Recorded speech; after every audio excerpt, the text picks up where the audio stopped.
So, we will continue with the similes for the Buddha nature. But first we'll do our chanting and some meditation and cultivate our motivation.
So today when Geshe-la was talking about generating our motivation, he was saying it's important not only to have a human body and human mind, but also to live in conducive circumstances so that we can practice. So that made me think of people both in Gaza and in Israel, people who have human bodies and human minds, but just because of where they were born, just because of where they were born, then they're exposed to certain viewpoints about life, about their own community, about who they are, and how they're supposed to act for their community. And so when you're young, and even when you're old, you keep hearing this kind of talk around you. And everybody seems to think this way. And so you easily go along with that way of thinking because it can be very shaky to allow yourself to think differently than a group thinks. And yet by not challenging the group think and going along with it, we can have all sorts of horrible views that act as the basis for incredible negative karma.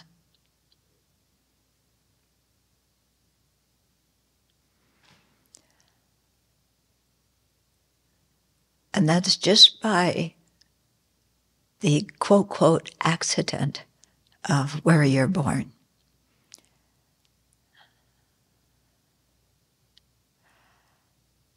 So it's important for us to always think about what we hear from our culture and our family and our country, and to learn to apply our ethical standards to it, to take the time to think about what our ethical standards are, and then apply them to what we're being told.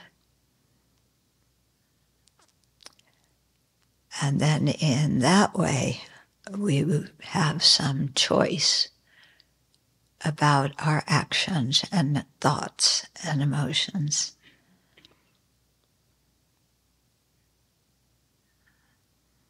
So it's quite important to do this.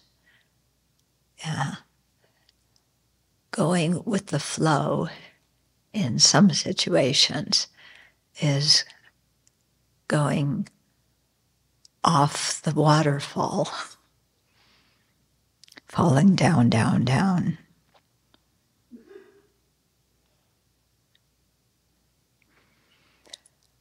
So while we have this opportunity to really think about ethical conduct and decide for ourselves what our standards are, and while we have this time to think about karma and its effects, then it really behooves us to pay attention and to think about these things. Because not only will it affect our awakening, but also our rebirth, and also just even this lifetime.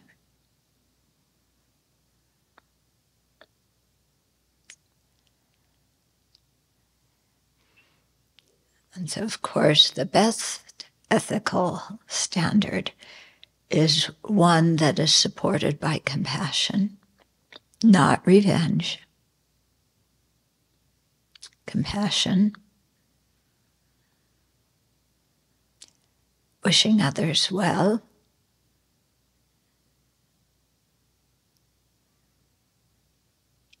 subduing our self-centered thought and our self-grasping ignorance, and really thinking about how to enact the most beneficial behavior and circumstances for all living beings. In other words, how to generate bodhicitta ourselves, and then how to act with the mind of bodhicitta. So it's with that kind of intention that we're going to listen to the teachings this evening.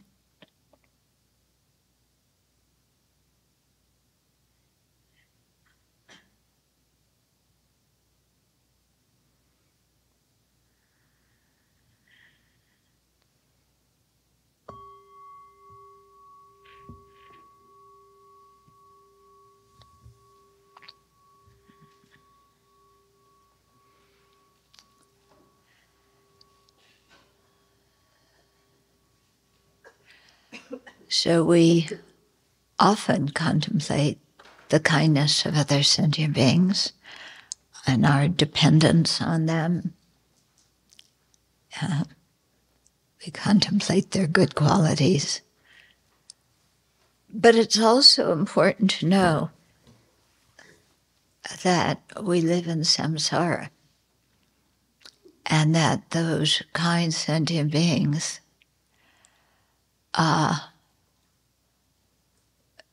don't necessarily know how to think correctly or have the correct values and standards. And in times like this, when you read what's happening in Gaza and in Israel, and the absurd statements made by both sides, you sometimes feel like you're living in an insane asylum. You know, it's like, what is going on? People are thinking like that, doing that, and they think that's going to bring happiness. They think that's okay. And whole groups of our kind mothers, sentient beings, are acting in a totally insane way. And here we are, trying to practice living in the middle of that, where that viewpoint and that behavior is seen as heroic, as esteemed, as the right way to work for the benefit of your group. And people really believe that. But when you think about it and compare it to what the Buddha said, it's crazy. Totally crazy. So it's a thing of how do you maintain your spiritual and ethical sanity in an environment that's crazy. Yeah. So this is our challenge.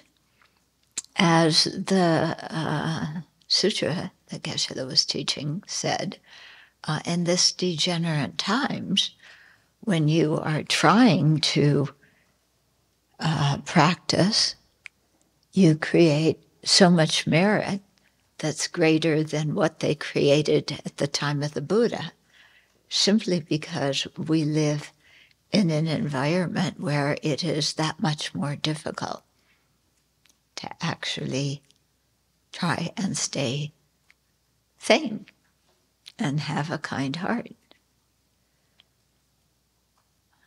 Okay, so just be aware that's our situation.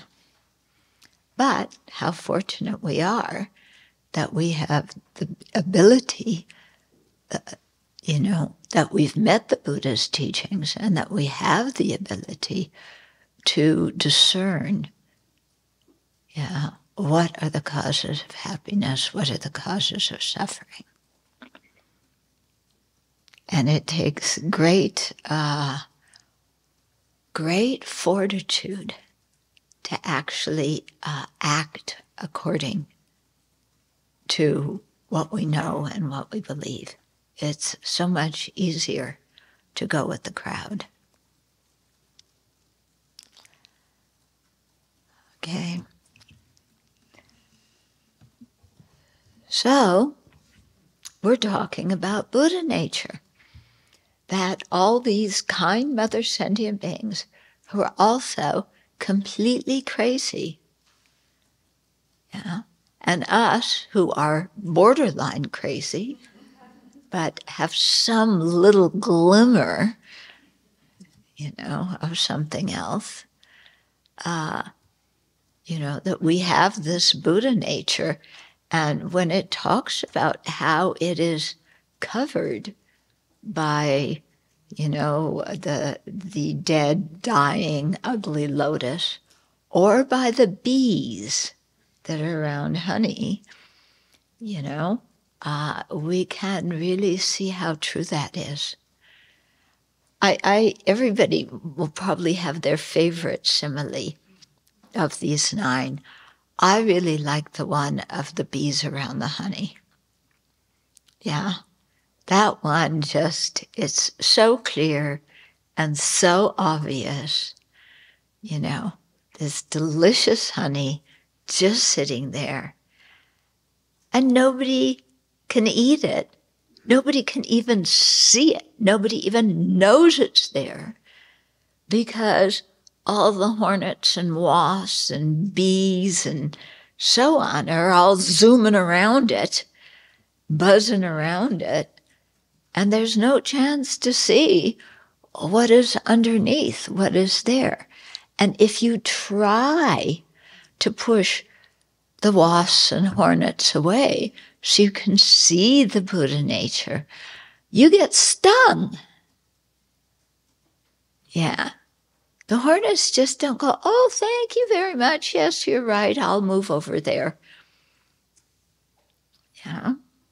They sting you. So, in the same way, our afflictions, when we're working at trying to subdue them, they're not going to just go out easily. They're going to be like the hornets and put up a big fuss. Yeah.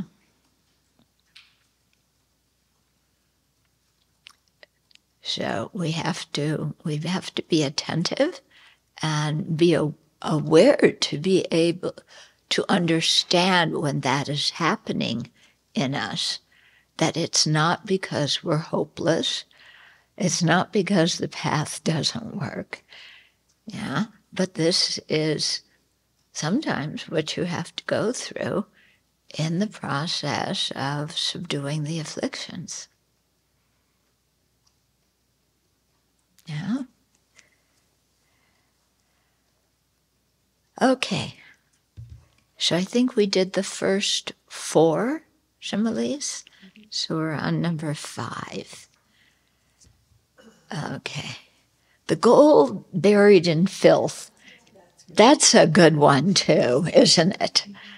You know, you take, especially if you've lived in India and the cows just go kerplunk with their poo right in the middle of the road. Yeah. So it could be like right on the top of a bunch of gold. Yeah. And you're trying to avoid the poo, but you don't even have time to look for the gold.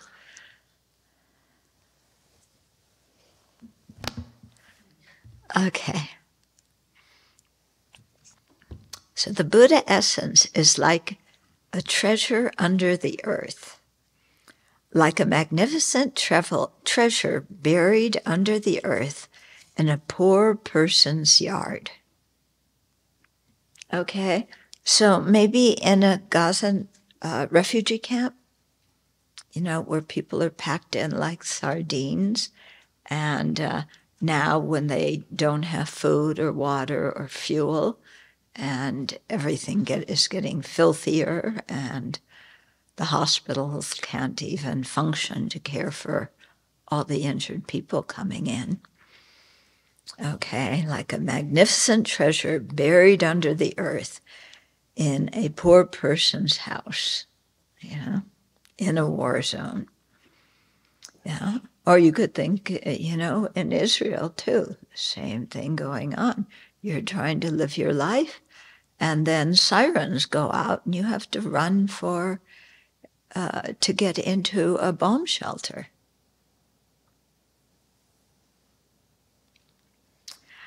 Okay, so like a magnificent treasure buried under the earth in a poor person's yard, the Buddha essence is obscured by the latencies of the afflictions.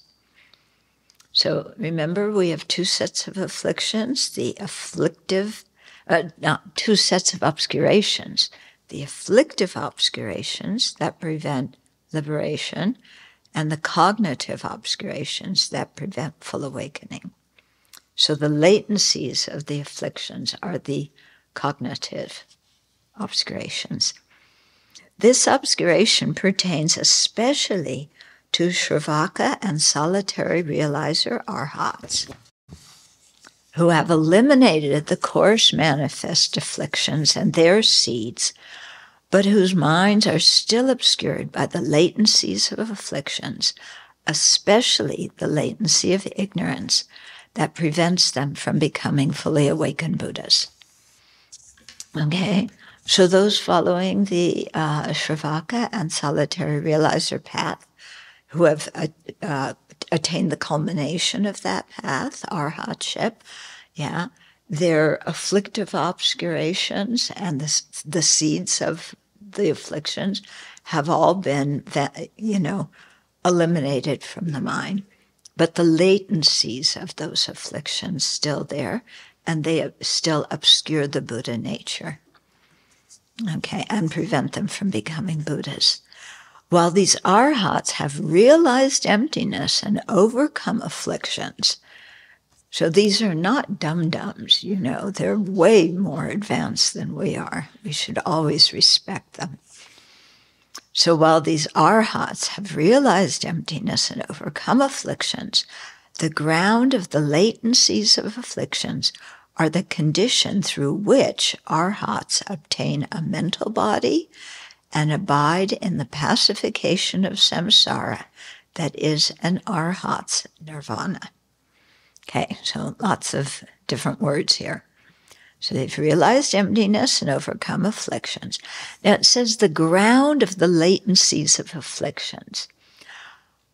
I've tried to figure out why it says the ground of the latencies of afflictions, because it actually refers to the latencies of afflictions.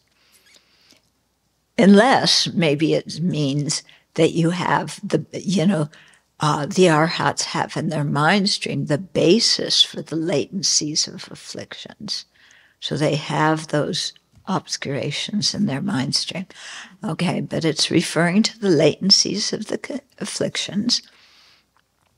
Okay, now arhats are not Buddhas, so they don't have the enjoyment body and the emanation bodies, or the two Dharmakaya bodies. But they can generate a mental body. Now, I've been trying to get more information about a mental body, and I haven't been so successful. I know that it depends on having the ground of the latencies of afflictions. Okay? And it's some kind of body that arhats have. It's not the same as the Buddha's kayas. Okay? But it enables the arhats to abide in the pacification of samsara, that is an arhat's nirvana. Okay? So remember when we talked about different kinds of nirvana? Nirvana with remainder and without remainder, non-abiding nirvana, natural nirvana, and so on. Okay? So these arhats stay in their nirvana, meditating on the nature of reality. Yeah. And so that's extremely peaceful. That's the pacification of samsara, because there's no afflictions. Yeah. All the afflictions have been eliminated. So they have that kind of body that enables them to stay. I'm not sure exactly where they stay. Some, and there may be a variety, some may stay, for example, in the form of formless realms. But I also know that some arhats go to Amitabha's Pure Land, Sukhavati, which is surprising because Amitabha's a Buddha and he wants everybody to become a Buddha, and everybody to practice bodhicitta. But when you read the Amitabha Sutra, they talk about the arhats. Yeah. And when you're born in Amitabha's Pure Land, apparently there's 9 levels of lotuses, and you are born inside of a lotus. Okay? If you are an arhat, it takes a really long time for your lotus to bloom so that you can come out and hear the teachings in Sukhavati.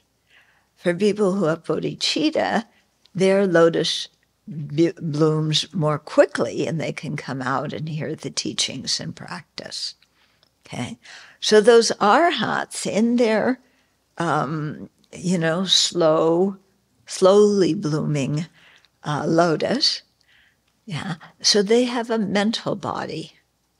That's the kind of body that is inside that lotus. Okay. What does it look like? When you get one, please tell me. I have no idea. Okay. Do you? Have you read anything? Everybody in Pure Land is golden in color, right? Amitabha's red. I don't know. I mean, isn't it one of the vows? Right? Everyone have golden skin. I forget. Anyway. Okay. So while these are, I read that sentence. They attain a mental body and abide in the pacification of samsara that is an arhat's nirvana. After these arhats generate bodhicitta, they follow the bodhisattva paths and grounds. In doing so, when the ground of these latencies is removed, they will attain the ultimate true cessation, non-abiding nirvana, and that is Buddhahood. Okay, so to attain Buddhahood, you have to remove all these latencies. Yeah. A treasure buried under the house of a poor family can free them from poverty, but they do not know it is there, even though it is right under them.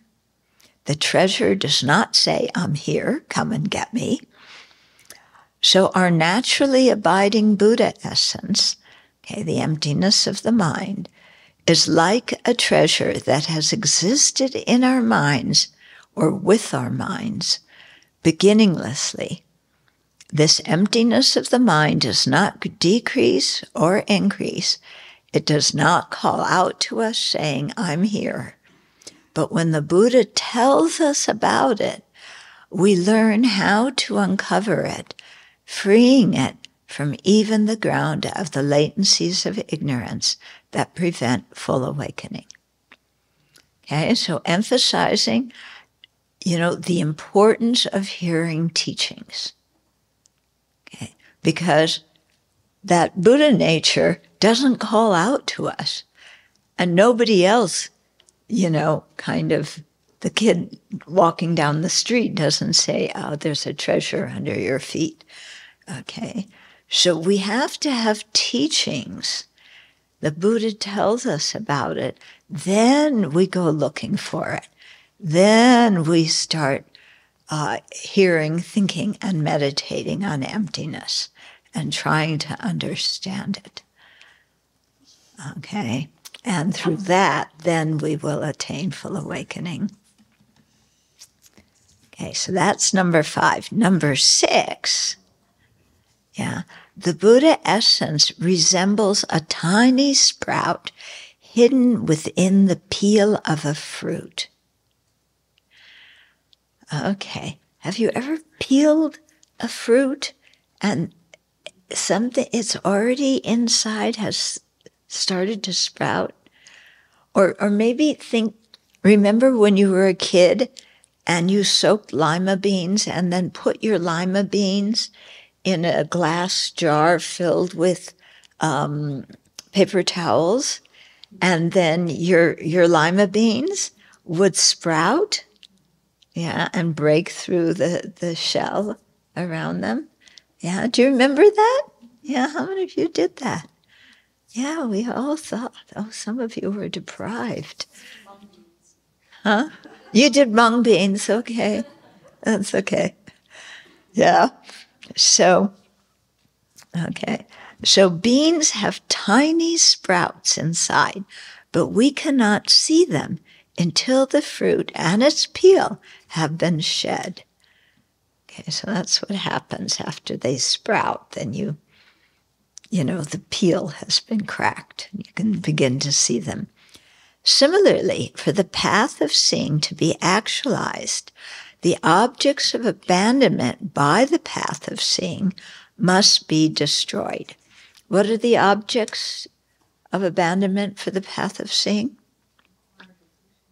Acquired afflictions. Yeah, the acquired afflictions. Okay, so those must be destroyed, for you to actually have attained the path of seeing. This simile applies particularly to ordinary beings on the paths of learning, as well as fundamental vehicle Aryas who are not yet arhats. So the paths of learning, sometimes they refer specifically to the path of accumulation and path of preparation. Sometimes they refer also to whatever you're practicing before you enter path of accumulation, because they're the paths where you have to learn. Okay, and sometimes paths of learning refer to, the first 4 paths: accumulation, preparation, seeing, and meditation, because you have to learn on all of those and abandon various objects to be abandoned. Okay, so this simile applies to ordinary beings on the path of learning. So ordinary beings is specifically those who haven't realized emptiness, okay, as well as fundamental vehicle Aryas who are not yet arhats. So they may have realized the path of seeing and path of meditation in the Shravaka vehicle or the solitary realizer vehicle. Until they attain the path of seeing, the acquired afflictions, which are the objects to be abandoned by that path, obscure their Buddha essence. Wow. You know, that's a big obscuration, but imagine that that's where you're at. And that's the big thing for you to eliminate. You know, you've already been on the path, you can discern virtue and non-virtue, so on, you know. You could have generated bodhicitta, or maybe not. So while on the path of seeing, these learners have overcome the acquired afflictions, but still have the innate afflictions and their seeds. Those are abandoned on the path of meditation. The transforming Buddha essence is like a sprout that has the potential to grow into a huge tree that will offer shade for many people on a hot day. Just as the sprout needs good conditions to grow, we rely on the conditions of the collections of merit and wisdom to nourish the transforming Buddha essence. Transforming Buddha essence, is it permanent or impermanent? Impermanent. Okay. So great compassion, wisdom, reverence for the Mahayana teachings and their goal, a great collection of merit, and samadhi are nourishing conditions that assist the transforming Buddha essence to become the wisdom dharmakaya. Okay, so the transforming Buddha essence is anything in ordinary sentient beings' minds, the continuum of which can go on to full awakening. Yeah, there's some mental states that their continuum cannot go on, like anger, resentment, arrogance. Yeah, so those are eliminated. Their continuum cannot become the dharmakaya of a Buddha. Okay, and so specifically indicating the wisdom dharmakaya, which means the omniscient mind of a Buddha. Is the omniscient mind of the Buddha permanent or impermanent? Impermanent. Why isn't it permanent? Buddhas don't lose their omniscience. It changes moment by moment. Yeah, their mind still changes moment by moment. It's a new moment of mind that arises. Okay. Okay, so that's number 6. Number 7, the Buddha essence is like a Buddha statue covered by a tattered rag. Gee, feels like I've seen some of these. You know, people are cleaning and you start to clean the statue and then you get thirsty, so you just put the rag on top of it, the tattered rag, and then you go, oops, what did I just do? So the innate afflictions and their seeds, the objects to be abandoned on the path of meditation, resemble a Buddha image wrapped in a tattered rag. This dismantling of the afflictions began on the path of seeing, and now on the path of meditation, they are in tatters and ready to be discarded completely. Similarly, ordinary beings and Aryas on the learning paths, so Aryas who are not yet arhats, are still obscured by the innate afflictions and their seeds, but they are weak and will soon be overcome. Okay, so I think to be at that level, you're probably on the bodhisattva path of meditation. Yeah. Nevertheless, while present, they obscure the Buddha essence. Yeah. So when they talk about like the 10 grounds and the bodhisattvas who go up them, and the different kinds of realizations they have and different knowledge that they gain. It's really quite amazing, and how that also can manifest in their physical capabilities to, having, with their minds, knowing the karma of different beings, and then being able to create different manifestations who go out and look like ordinary beings and actually help, the sentient beings. Okay, so they still have the innate afflictions and the seeds, but they're weak. And as you go through the 8th, 9th, and 10th bhumi, you are cutting off layers of them.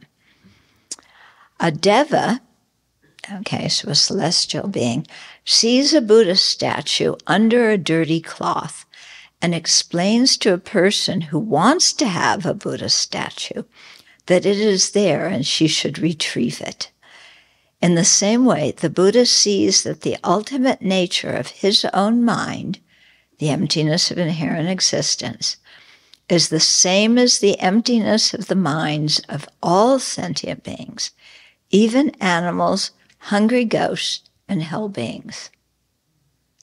That's really something to think about, especially when, like I was saying at the beginning, if you're around people who are having a lot of judgment, and these beings are terrorists, they should be killed. These beings are liars, they should be shot. You're around this kind of talk, then, the more you hear it, you don't even think of these people having Buddha nature. Yeah, because everybody's talking about them as if they were innately evil and horrible. Yeah, that was one of the questions recently in one of the talks I gave, wasn't it? Somebody asked, is there inherent evil? Yeah. So, lots of people in society think that way. Yeah, and if you think that way, how are you ever going to see the Buddha nature? Yeah, you can't even see people's ordinary, mundane kindness. Yeah, let alone their incredible potential. So this beautiful Buddha nature is covered by the remnants of the 84,000 afflictions. To free it from these, the Buddha teaches the Dharma. It should be to free them from these. Beautiful. No, to free it. It is referring to the beautiful nature. Yeah. Just as the whole statue comes out at once when the rag is removed, the nature Dharmakaya, so this is the emptiness and true cessation of a Buddha's mind, the nature Dharmakaya appears in its entirety when the mind is freed from all defilements. So that's the difference between the last moment of a sentient being on the 10th bhumi and the very next moment when they are a fully awakened Buddha. Yeah, when that has been eliminated and the nature body appears in its full. Okay, then the 8th one. The Buddha essence resembles a baby who will become a great leader in the womb of a poor, miserable, forlorn woman. Okay, so there's a poor, miserable, forlorn woman, who's pregnant. Her baby has the potential to become a great leader, and actually will become a great leader, who will then be able to protect her and make sure that she's safe. But right at that moment, it's still a baby, and she doesn't know what that baby will become. Yeah. So she's really, as they say, down in the dumps. Yeah. And the Republicans also took away the, they want to cut the money for food and nutrition for poor mothers and their kids. Yeah. We have to balance the budget. Yeah. Like you said the other day, a country can't live with that much debt. So how do we lower the debt? You cut all of the programs to benefit the people in the in the citizenry, because you can't cut the military. That's most important. Yeah, so you cut all the programs that benefit people, education, yeah, Medicare, Medicaid, food for impoverished mothers, all these kinds of programs. Okay. So it's a good example, if you think of a poor, impoverished woman who's pregnant, who has, her baby has the potential to become a great, kind leader, but she doesn't know that. Yeah, and she's going from one homeless shelter to the next one, to the next one. Not knowing that her child will one day be able to protect her, she knows only her present suffering. Similarly, Arya Bodhisattvas on the impure grounds, in other words, grounds 1 through 7, yeah, they're called impure because those bodhisattvas still have some afflictions and the seeds of the afflictions. Okay, so similarly, Arya Bodhisattvas on the impure grounds through 7, have amazing potential that they are as yet unaware of, owing to the womb-like confines of the afflictive obscurations. When they emerge from these on the 8th ground, their pristine wisdom becomes even more powerful, like the baby who has grown into a great leader. Okay, so as you go up the bodhisattva stages, it's not that you have a deeper realization of emptiness. You still have the same realization, direct perception of emptiness. What has changed is, as you go up the different grounds, is the strength of the mind to eliminate the afflictions.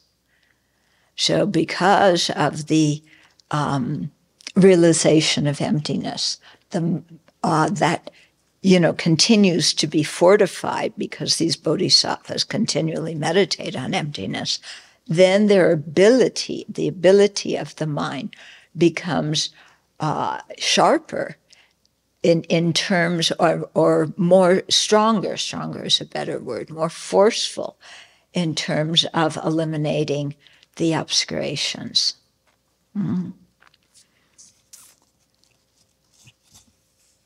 Okay, so cyclic existence is like the homeless shelter in which this poor, miserable woman lives.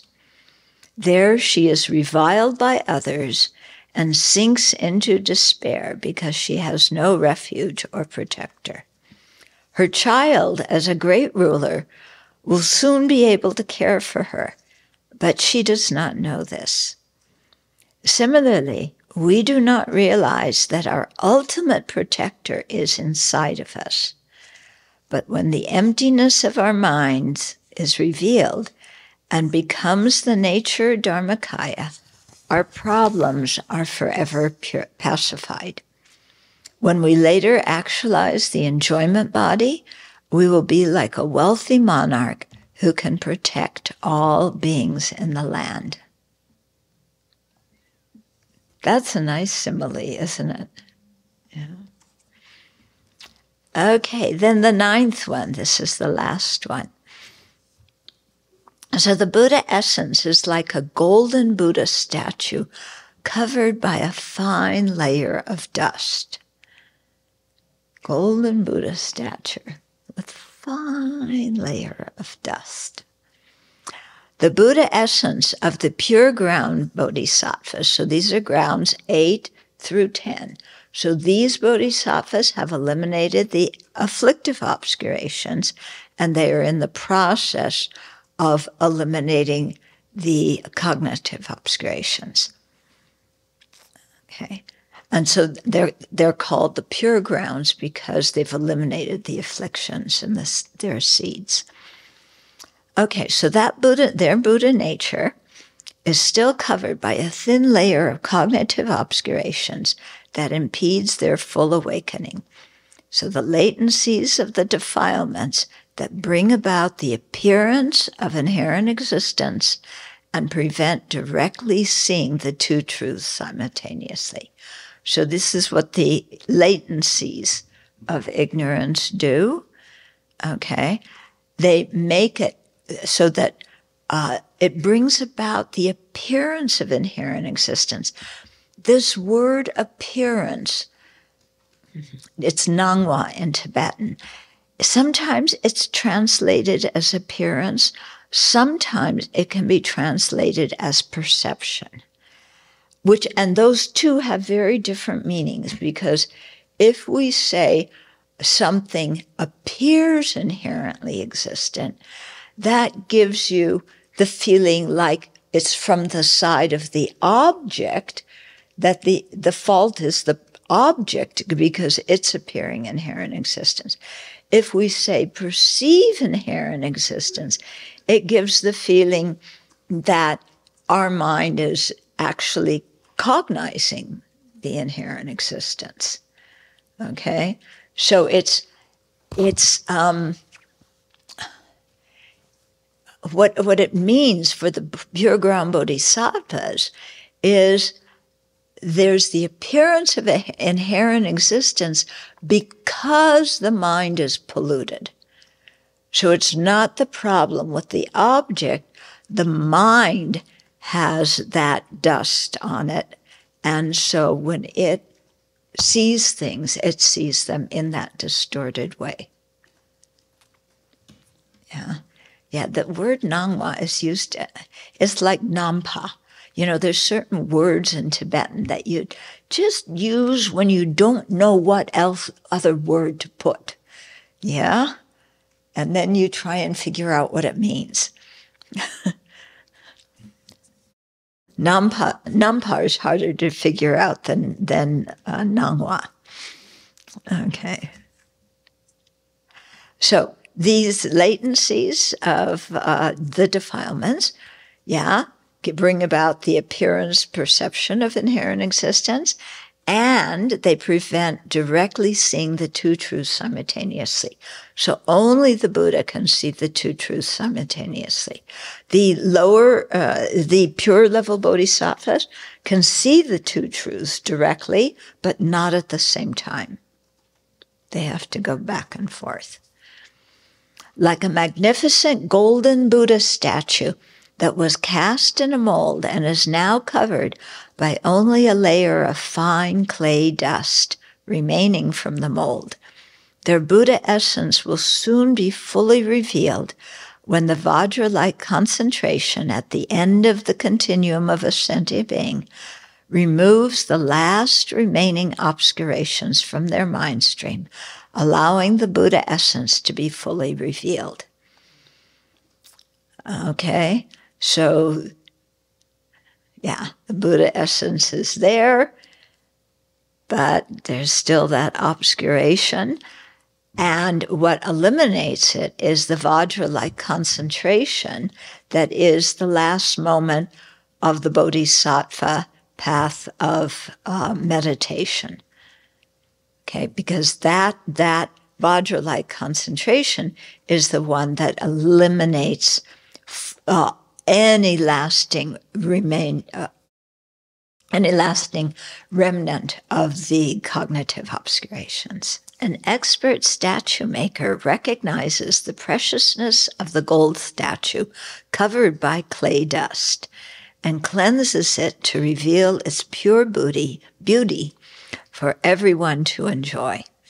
Similarly, the Buddha sees our Buddha essence and guides us on the path to reveal it, so that we will be able to manifest emanation bodies. These emanation bodies will appear in various forms according to the karma of the sentient beings who can benefit from them. By these means, the Buddha we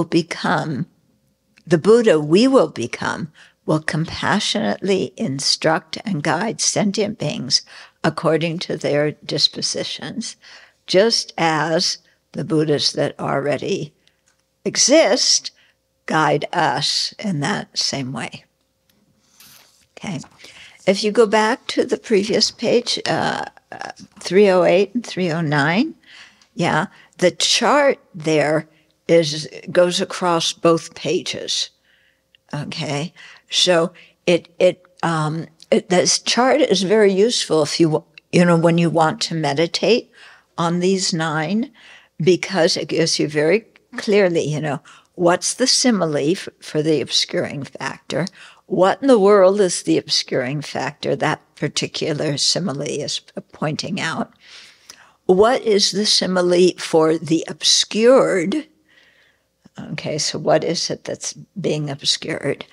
And, and then, so that's in the simile, and then what is the actual obscured phenomena? And then also the person who is specifically obscured by this obscuring factor. Okay, in other words, who this particular simile is directed at. Okay, so that chart gives you a very quick rundown of it.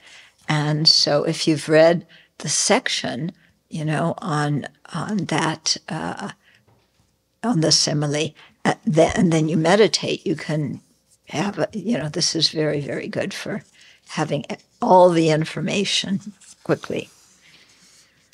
Okay, then the reflection. So contemplate each simile one by one, and then consider how it applies to you, how it applies to the people you know, how it applies to all beings around you.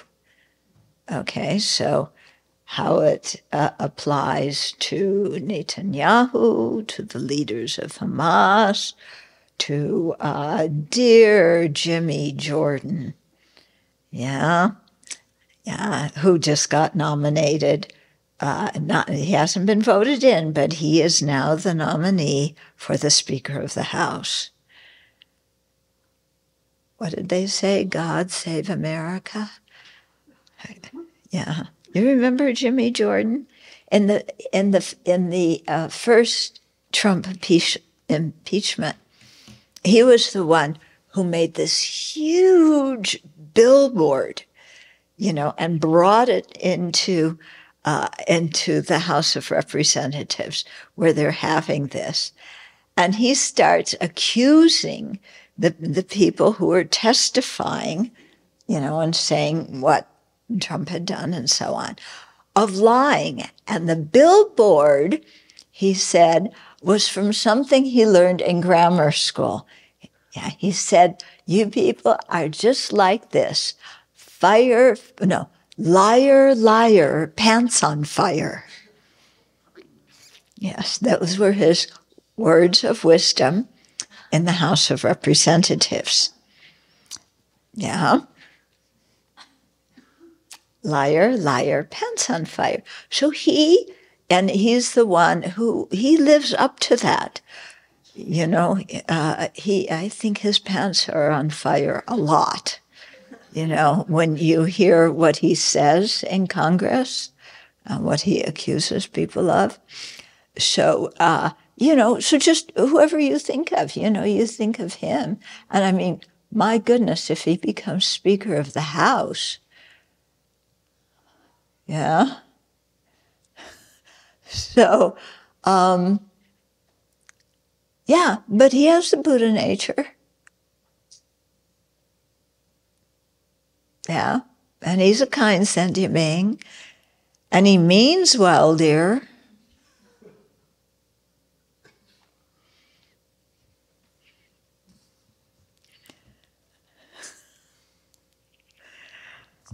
Okay, so the third point in the reflection, seeing that each sentient being is impeded by obscurations that limit their happiness and cause misery, let compassion arise for each and every sentient being. Yeah, so that's my latest slogan. You just gotta love them. Okay? They means well, dear. You just gotta love them. Because they're, they're ignorant, just as we are ignorant, just as, sometimes, we act abominably and we have to look at ourselves and say, it's hard with ourselves, isn't it, to say, oh, I just gotta love myself after I acted that way. Well, be tolerant, do some purification. Okay, and then the fourth point in the reflection, with strong compassion, cultivate bodhicitta and determine to become a Buddha in order to lead all sentient beings to actualize their Buddha essence. That's a good thing to do, huh? Yeah. And they say that Shakyamuni Buddha, I forget how the story actually is. Somehow, the Buddhas were all hanging out and talking. And one Buddha said, who's going to go to the Saha world, the world of misery and suffering? And all the Buddhas except one kept quiet because they thought the Saha world, our world, is like, it's too much, can't handle these sentient beings. But Shakyamuni Buddha said, I'll go. Yeah. So we got lucky. I wonder if he regretted it. No, Buddhists don't have regret. They don't have regret. But you think of how strong a Buddha's mind has to be that here they are all the time trying to benefit sentient beings, trying to put a little bit of a positive thought, a little bit of something virtuous into somebody's mind for a split second. And the sentient beings are totally resistant. Like, I'm watching my cartoons. Don't disturb me. Huh? It's like that. Yeah. And fortunate for us, the Buddhas just don't go, well, yeah, okay, if you feel like that, go ahead, watch your cartoons. Ciao, bye-bye, I'm fed up with you guys. Yeah, we get fed up with people over the tiniest, smallest little thing, don't we? Yeah? Tiny things. Somebody's 5 minutes late. Somebody didn't clean something the way we want it cleaned. Somebody,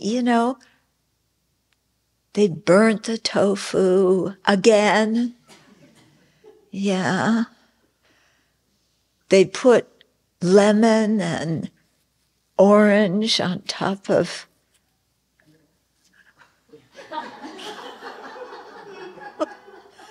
yeah. Together with vinegar on top of pound cake. And Buddhists just say, you just gotta love them. And here, you eat the dessert.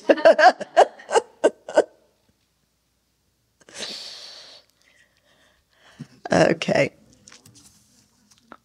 Yes. Question about the very end of number 8. Uh-huh. I'm not sure if I'm when it says, when the emptiness of our minds is revealed and becomes the nature Dharmakaya, isn't the nature Dharmakaya the Buddha? The nature Dharmakaya has two aspects. It's the emptiness of a Buddha's mind, and it's the true cessations of a Buddha's mind. Right, so it refers to a Buddha. It refers to a Buddha. Then why in the next sentence would it say, when we later actualize the enjoyment body? Because wouldn't that happen simultaneously? Where is that? It's the next sentence. Where, on which, on? The end of, it's at the bottom of 307 and the top of 308. Oh, okay. So it's that, let me see. I thought those things would happen The child, the great, revealed and becomes the nature, truth, Dharmakaya. Our problems are forever pacified. Yeah. You've eliminated all obscurations from the mind, so all your problems that arise from negative karma are pacified. But wouldn't you, at that same moment, have an enjoyment body? Because it says, when we later actualize. Oh, I see. Yeah, you would at that moment have an enjoyment body. But it's interesting. Sometimes, like when you're doing tantric meditation very often, like in Yamantaka, you attain the Dharmakaya first in your meditation, before the enjoyment body, before the emanation body. That's just the way it is in that laid out in the meditation. In fact, you perceive all the Buddha's bodies simultaneously, or you actualize all the Buddha's bodies simultaneously. Yeah, maybe that should be, yeah, you can take the word later out if you want to there. Mm-hmm. Venerable, maybe you've said all you want to say about the ground of the latencies of afflictions. But I'm curious, and I'll bet you asked this question, how's that different from the grounds of the imprints of ignorance of the bodhisattvas? The grounds of? Imprints of ignorance. I think you have a different translation of that, but grounds, you know what? Of the imprints The subtle motivational effort that inspires a bodhisattva to create uncontaminated karma to take a mental body. Yeah. It's that's the latencies of ignorance. Yeah, this says the ground of the latencies of afflictions. Is it the same? Are we talking about the same thing? Yeah. Because here I thought we were talking about the arhats. And here it's talking about, sometimes it's saying ignorance, sometimes it's saying defilements. I think it means the same thing. Yeah. Okay. So, but here we're talking about arhats.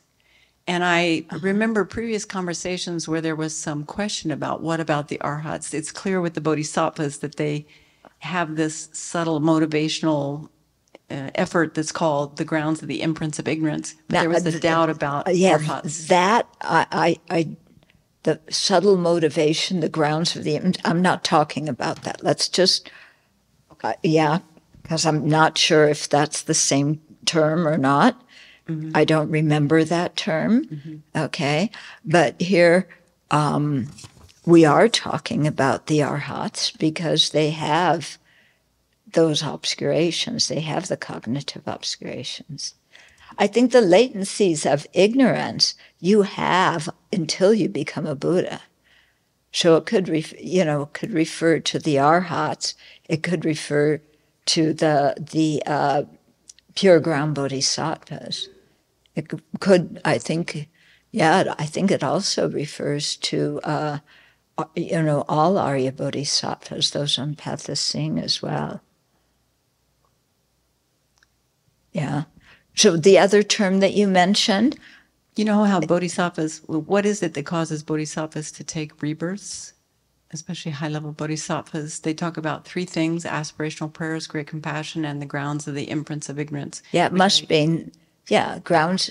Okay, if it's the imprints of ignorance, then.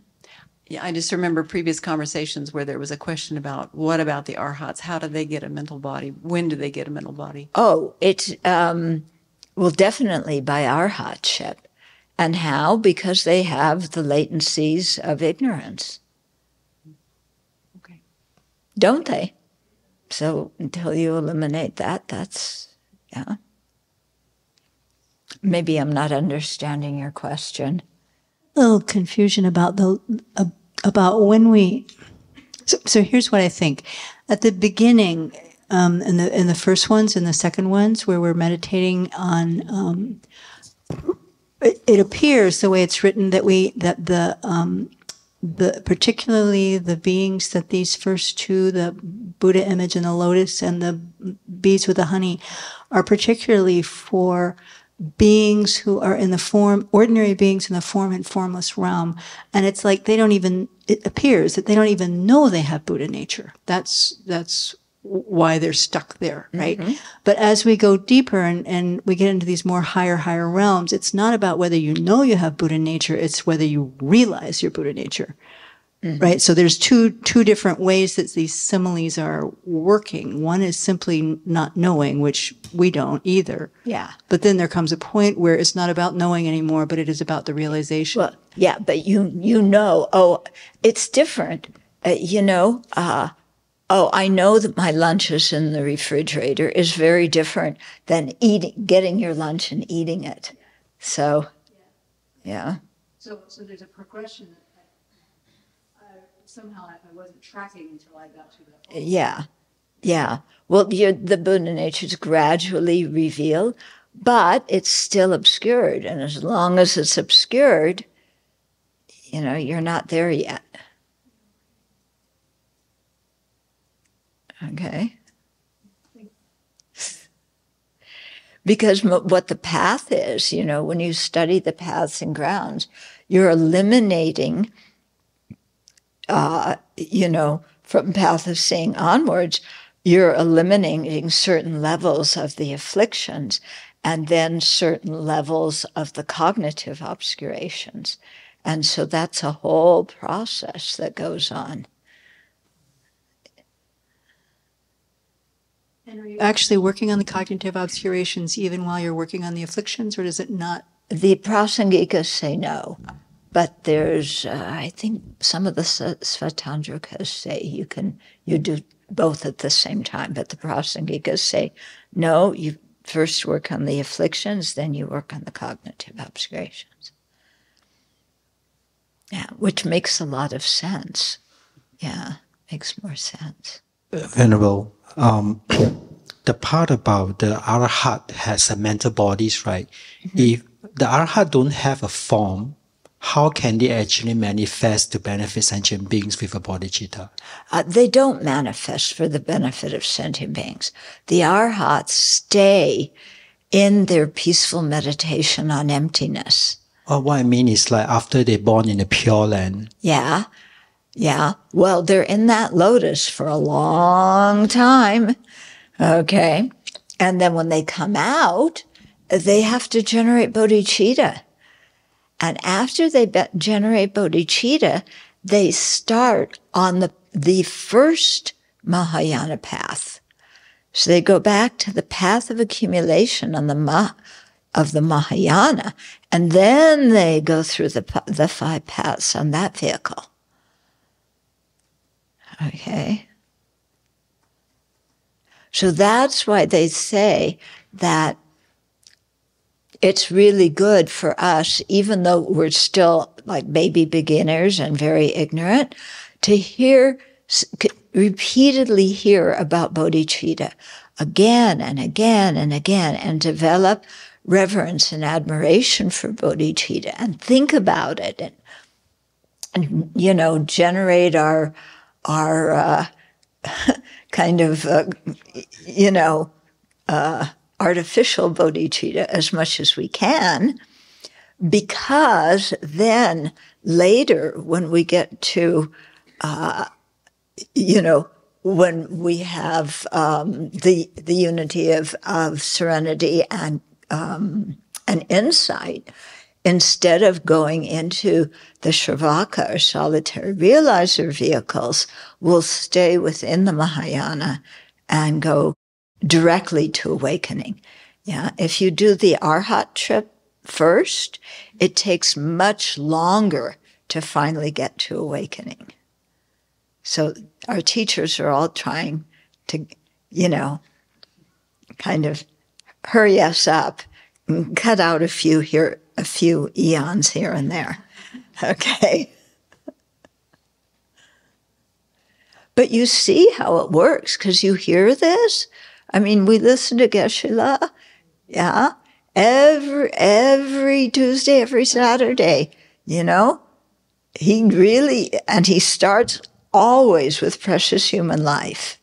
And he always gets to, bodhicitta, because that is so important to have imprinted in our mind.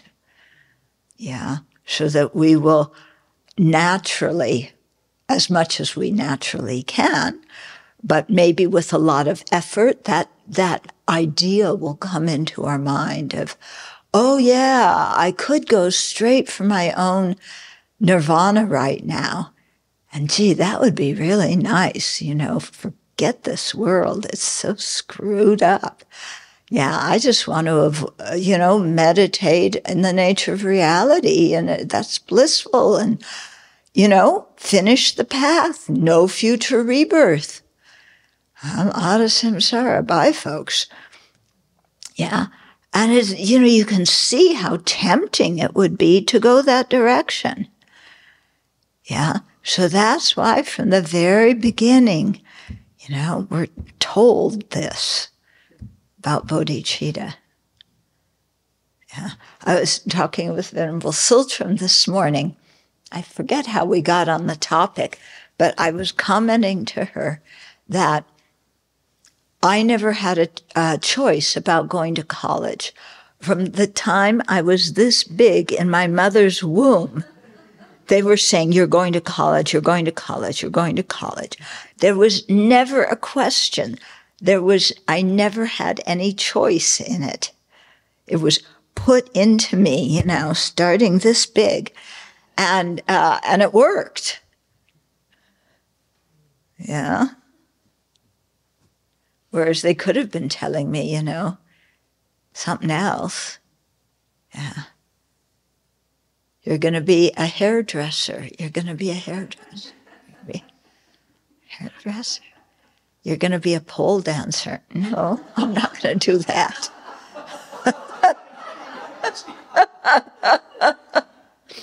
They put some good imprints. They didn't tell me what to study. I had a choice. Yeah. But going to college was not a choice. Yeah. Okay. So that's what our teachers do too. Mm-hmm. Okay. Oh, by the way, I learned this.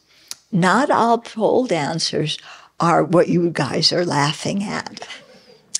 Yeah. It's actually a new athletic field. And, and people go to pole dancing competitions.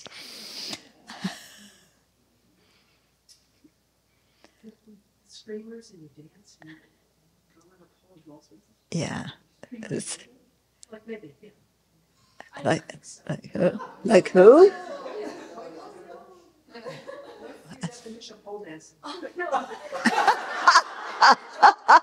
I think we better go on to another topic here.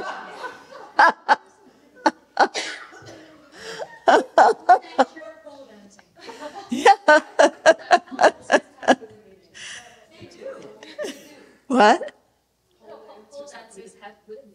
Have what? Oh, yes. Yes.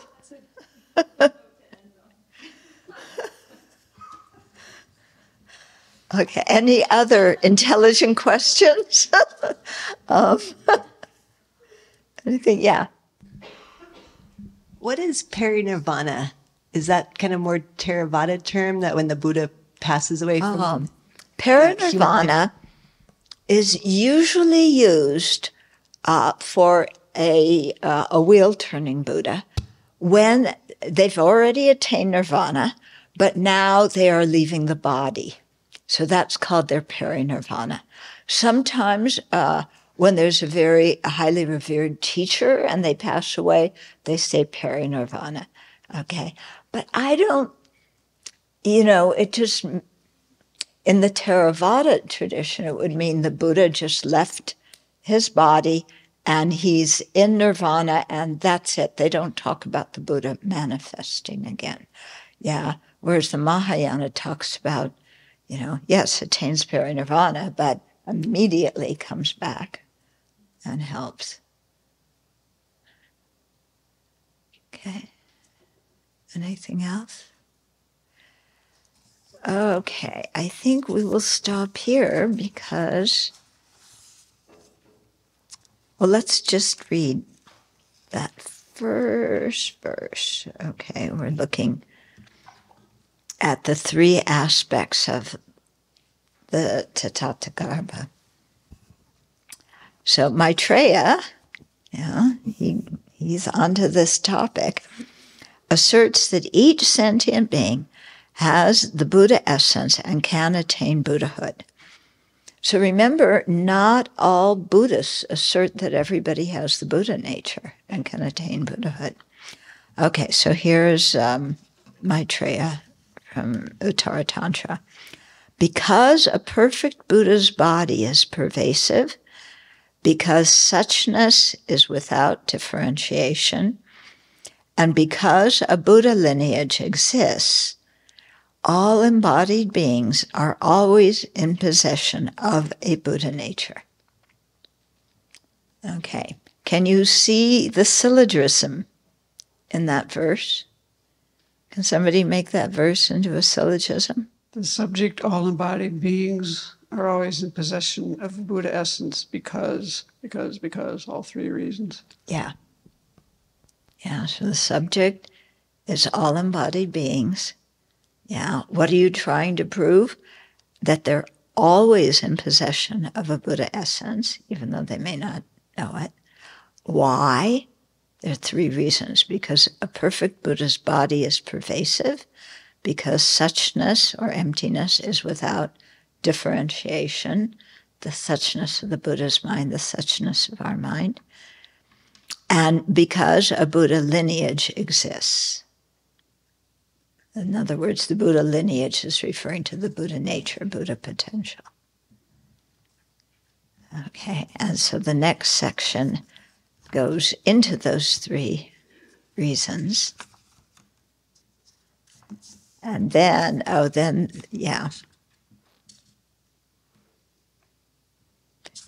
it goes through some puzzles. Okay.